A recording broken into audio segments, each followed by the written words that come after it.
It's become a big part of society as we know it. I don't think there's anybody out there who hasn't heard of Facebook or Twitter. I'm not looking to make a sale online. I was just looking to become a reliable resource for information.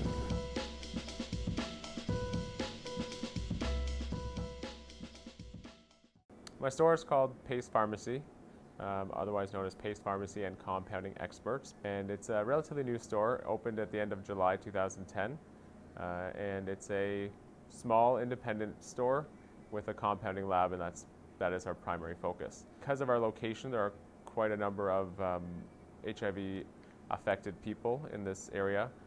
So some of our clientele do have higher needs because of their because they are HIV positive. I had a consultant advise me about, I guess, the proper ways to use social media, and there are unwritten rules about how you tweet.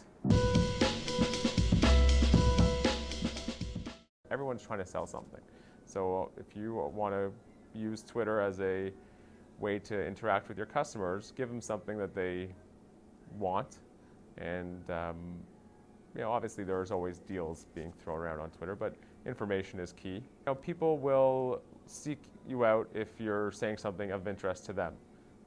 People usually, I assume many people will glance at your most recent tweets before they follow you, not just because of your description and your profile, but they'll look at what you're saying, and if they find it interesting or something they want to see more of, then they'll follow you.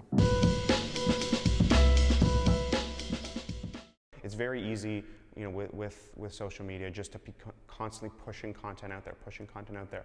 And that can create value, but the real value is going to be created through the conversations and through interacting with people. So you'll find that people are going to, you'll push content out there, you might use a hashtag, which is a searchable term, for example on Twitter, and you'll find that somebody's now following you or responding to you based on the use of that hashtag.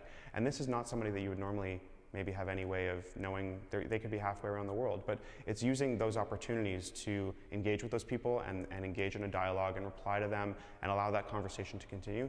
That's really where you'll find a lot of value. I would definitely say it just creates another avenue in which a relationship can be formed between myself or the pharmacy and customers and even doctors. There's a lot of doctors out there who are using Twitter. It is a commitment. It's not something that you can do one day, sign on, tweet a couple times, and let it ride. People on Twitter have short attention spans. That's part of the beauty of it. 140 characters or less kind of speaks for itself. It's very small amount of information, condensed, and that and it's moving very rapidly, the speed at which people tweet. So if you let it lie even for a month, you're going to people will notice that. It's also a matter of timing. Someone who's looking on Twitter at a certain time of day, if you don't tweet within that window, you are likely to miss the opportunity to have them see your tweet, and that's just the nature of Twitter. It moves quickly, and that's why I say do it regularly, do it often. Twitter search is fantastic. So if there's something that you're really curious about, what's the conversation that's going on right now, to go back to vitamin D, let's say, just for an example, what's the conversation that's going on around vitamin D? Use that search function to see what are people talking about, what are the hashtags that they're using that may be representative of that. Maybe there's a conference that's going on halfway around the world, and you can participate in the conversation that's happening at that conference, even though you're not an attendee, but because people are using Twitter to talk about whatever the issues that are being discussed.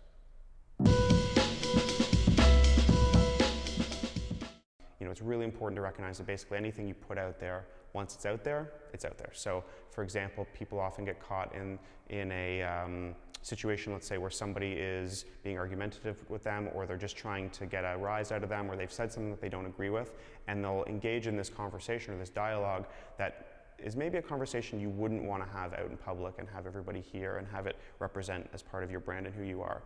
So I think that's really, it's really, really important to know when that can happen and how to deal with it and what the challenges around that.